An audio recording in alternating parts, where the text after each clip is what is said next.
அனைவருக்கும் வணக்கம். நீங்கள் பார்த்து கொண்டிருப்பது கங்கை கொண்ட சோழபுரம்.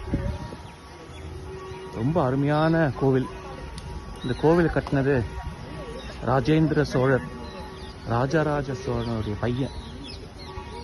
ரொம்ப அருமையான சிற்பங்களை கொண்ட கோவில். கிட்டத்தட்ட 1025 வருஷங்களுக்கு முன்னாடி கட்டினது.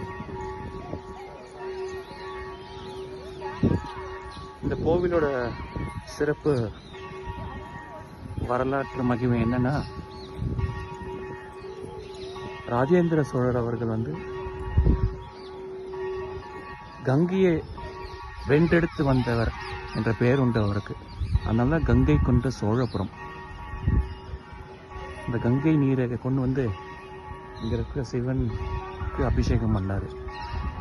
கிட்டத்தட்ட ஒரு 250 வருஷங்களாக கங்கை கொண்ட சோழபுரம் தான் சோழ அரசரின் தலைநகரமாக இருந்தது. ரொம்ப பழமையான கோவில். இப்போதைக்கு யுனெஸ்கோ சைட்டாக டிக்ளேர் பண்ணியிருக்காங்க. அழகான சிற்பக்கலை, ரொம்ப பெரிய நந்தி.